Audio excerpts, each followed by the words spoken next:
This presentation will probably be a little shorter than the others. There are a few studies that I will refer you to look up in the book. Most of this is pretty straightforward, I think. It started getting really dark and rainy, so I had to turn on weird lights, so it's kind of a different visual, and also I've been drinking Diet Coke, so I might burp a lot. This chapter is still on social cognition, how we view each other, and how we think about each other. This is, I know I mentioned this in chapter 1, probably one of the biggest areas where I have some impact as a therapist, because we do not necessarily see other people accurately. We all think we do, and we don't. So there are also variations across the globe about the assumptions people make about other people's behavior. You can probably guess what some of those are, but we'll get to that in just a minute. Okay, there is something called, oh, I forgot to do that. Make this whole thing big. There we go. Something called thin slicing. Malcolm Gladwell wrote a whole book about this.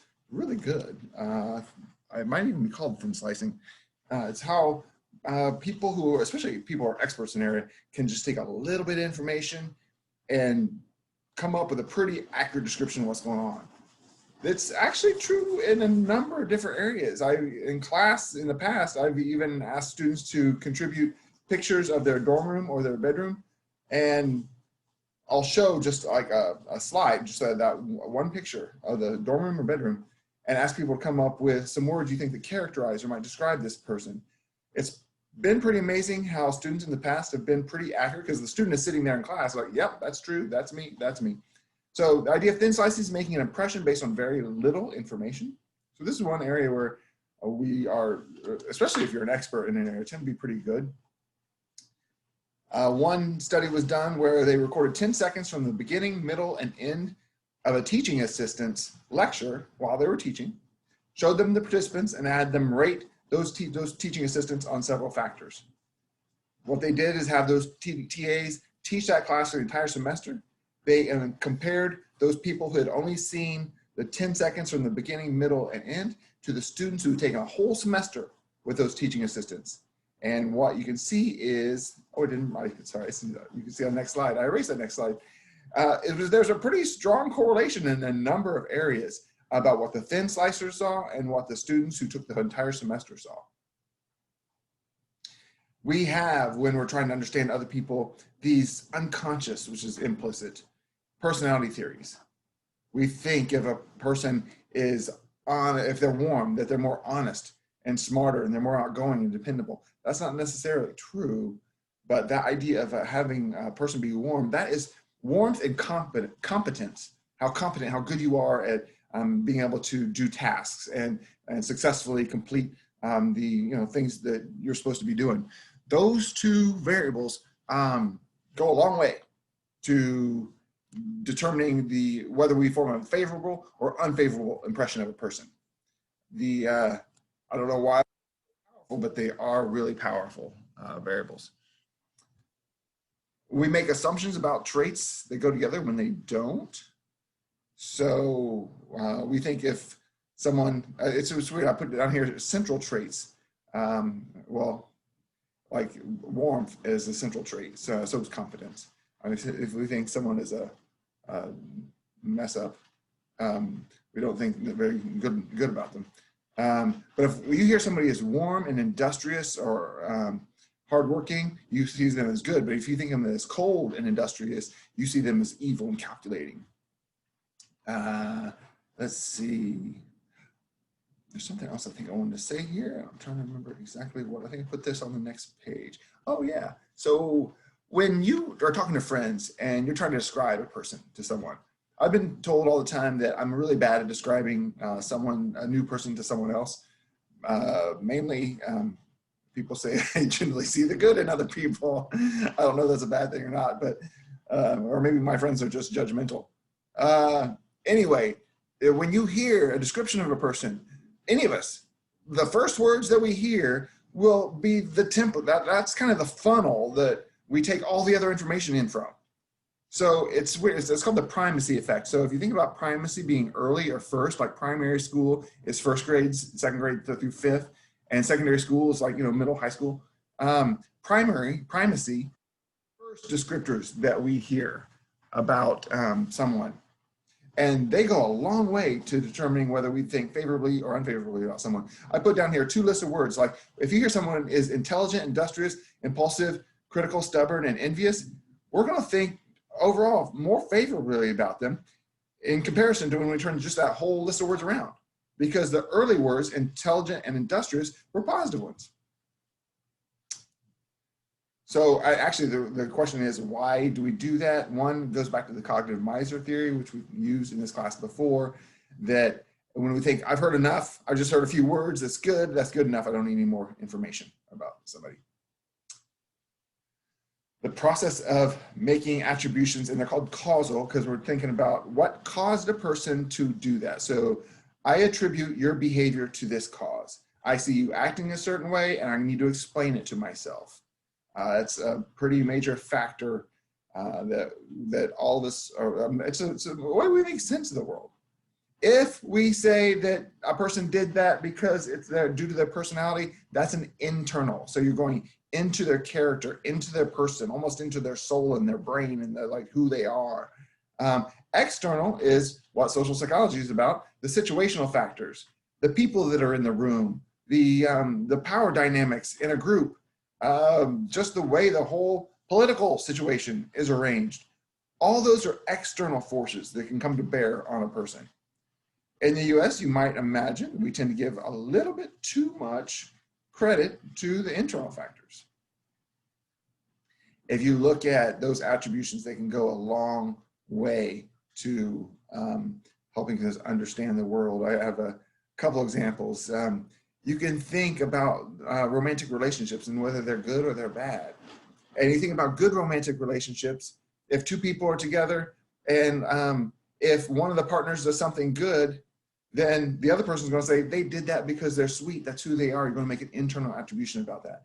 If they do something stupid or bad, they set the kitchen on fire or wreck the car, if it's a good relationship, you're probably going to, 1, be concerned about their well-being, hopefully.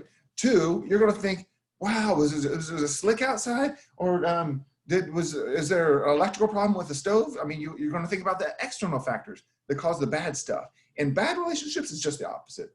In bad relationships, if somebody does something good, you think about what are they trying to get, how they try to manipulate me. It was a situational factor that made them act that way. And if they do something bad, you're going to say that's who they are. They're just generally a mess up. And so these attributions go a long way to determining the health and functioning of romantic relationships. Also, there are some things about these attributions that make a difference too. And I have the stability of it all. If we think that some attributes are incrementally developed, so your ability to learn Spanish, your ability to learn a musical instrument, your ability to even do math. If you think that, that the success or failure is just being able to slowly build that up, and that's incrementally, small little steps. But if you think all those things are just due to an entity, which is, if you think of an entity, it's like kind of scary sounding, but it's like, basically that is just either a talent or skill, an intrinsic trait that you have that's unchangeable, then you're not going to think that a person can change that very much. I tend to be more of an incremental therapist. It is true as a therapist too. I think people can change in small bits. But when I think about myself, some of you know from being in my class, I'm trying still on my year 4 now, learning the piano. I'm a lot better than I used to be. I almost gave up a couple times, but really trying to adopt an incremental approach is like, I am getting better. I can see myself getting better. And students who hear this early on in school do a lot better later on in school. We haven't talked about him yet, but Claude Steele is a Black psychologist, social psychologist, who has taken what he's learned about attributions and tried to bring it into the academic arena for African-American students. And he's been going into high schools and taking high school students who are aspiring to go to college and taking them on campuses and having them learn from freshmen, juniors, and seniors in college to hear them say, oh yes, if you think about this incrementally, you do better, you do better, you do better. If they internalize that, they end up doing a lot better. Actually, this particular slide is about junior high math school students. If they were, they call them theorists, but if they think about their skill as being incremental, their grades go up in math as time goes on. If they think it's something you're born with, or you have it or you don't, well, you can imagine they don't put much effort into it. I'm not going, oops, I need to go backwards. I'm not going to spend a whole lot of time on this slide, even though I have a lot of information on it. But there's a whole set of research on the attributions students make. And this chart right here, right down there, is in your book. It is trying to ask people to consider, how do you explain or attribute your academic success or failure? Now, if you look at these options, if you just say it's ability, are you going to try very hard? Probably not. Because you think I either got it or I don't. That's entity theorists. If you think it's about like just the task difficulty, you may think this class is too hard, chemistry is too hard, psychology is too hard. You're probably going to give up a lot sooner. If you think your success or failure is due to luck, what's the point in trying? So you can probably guess that the best attribution you can make about your own academic performance is the amount of time and effort you put into it. Some of you have seen me show a video talk about effort and strategy. You combine those two, it goes a long way to proving your overall academic achievement in a given course. But effort is by far the best attribution you can make about how well you do in a class. There are some rules of thumb for making attributions. The biggest one is the fundamental attribution error. Fundamental means it's the most foundational, the most basic, but it's the most basic error in how we make attributions. In individualistic cultures, we go internal automatically. Why they do that? That's who they are. That's their character. That's their nature. That's their personality.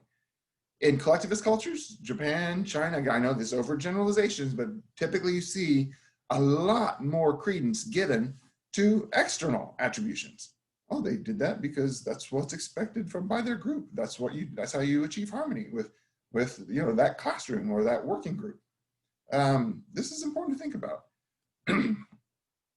There are a few times when we are less likely to think that behavior is due to a person's personality.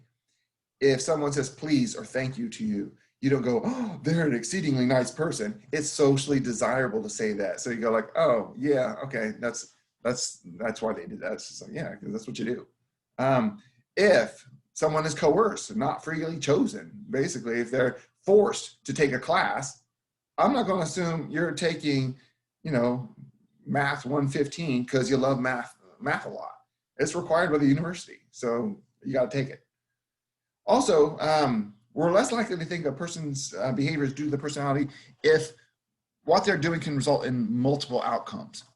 So actually, psychology is a major in undergraduate where you can go have that in undergraduate and then go on either post-graduation into a job or into graduate school, and you can take that into nursing. You can take that into education. You can take that into business. You can take that so many different areas. So if you tell someone, I'm a psych major, you're not going to think, oh, you want to be an analyst, you want to be a therapist. It's like, no, okay, so what are you going to do that? You have a lot of options you can pursue.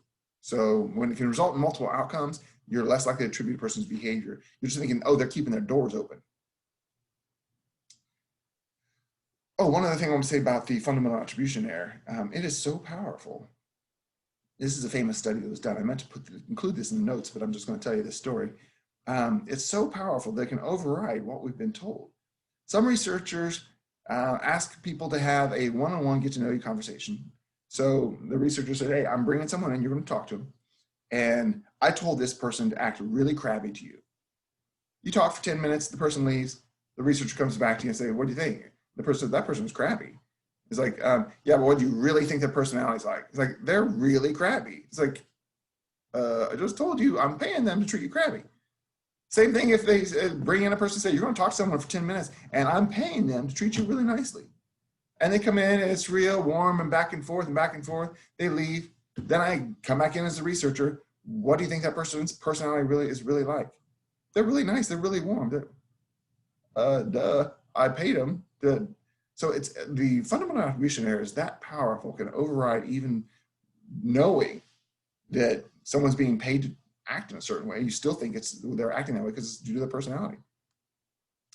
Okay, so in addition to the fundamental attribution error, explaining other people's behavior because of their personality, we also have the actor-observer difference, which is mean when we are the actor, we can see all the factors that affect us. If I act crabby like one morning, like in class or whatever, I know all the factors that affected it. I woke up late. I spilled coffee on myself. I had to stop and get gas when it was cold and rainy outside. I can think of all, I see all those things. So I know all the environmental situational factors that are affecting how I'm acting. You can't. So if you're my student, you're just like, wow, that's his crabby side. That's you're going to think more of that, more typically. Or if you only had encountered me once, you're just going to think I'm a crabby person in general. All right, I'm going to move this along. Let's see, how do we make attributions? This is something I'm going to refer to your book about. There's a covariation model which says that we, like, unconsciously, implicitly, make some decisions about why people are doing things. And there are three variables that we pay attention to. I want you to pay attention to those three variables. So when we're trying to explain someone's behavior, consensus, when you're trying to build a consensus, you're trying to get everybody on the same page. If we look at consensus, we think, is everybody else doing it? I walk into another teacher's classroom and everyone is asleep. I'm like, I'm not going to think those students are all sleepy or tired. I'm just going to think this is kind of a boring lecture. I mean, I'm not going to point to those students' personalities for that because everybody's doing it. Consistency, actually, now this is an area where I am going to go more internal. If someone acts consistent with me across time, over and over and over again, then that's going to affect how I make my attributions. And then distinctiveness. Does this person act this way in not only like in a classroom situation, but do they act this way when they're at work, when they're when they're off campus? So those make differences when we're trying to explain other people's behavior too. For instance, I'll just use this one example. I know that I have seen some students in my class all semester long not say a word, and then I will go out on the quad and hear them screaming bloody murder, like, "What are you doing?" And know that okay, so it's distinct when they're acting quiet and shy in my class if they're screaming at the top of their lungs at their friends out on the quad. So it's like, okay, when I see that kind of distinct, that affects my attributions. And I think they act that way in a classroom setting, and so the situation is affecting them. So read about the covariation model. There are some mental health implications for the sorts of attributions we make. When bad things happen, I use this in my therapy too. There's a set way that can make us more depressed. If we say that those bad things are stable in terms of time, they're internal, it's because of me, and it's global, this not only is true of me in this area, but all areas of my life, we're bound to be more depressed. So if you can think of, like, if you overdrew funds on your bank account, and you hear that, and then you tell yourself, it's like, do this all the time, I'm always screwing up, and I should have kept better track. It's all because of me. It couldn't be bank error. It couldn't be that the cable company took extra money out or something like that. And you think, I don't screw up just this part of my life, but I'm screwing up my classes, and it'll force a person to go, like, not force, but it leads a person to go in my schoolwork and my relationships. If you go global with it, SIG, stable, internal, global, those attributions for bad events lead a person to be more depressed.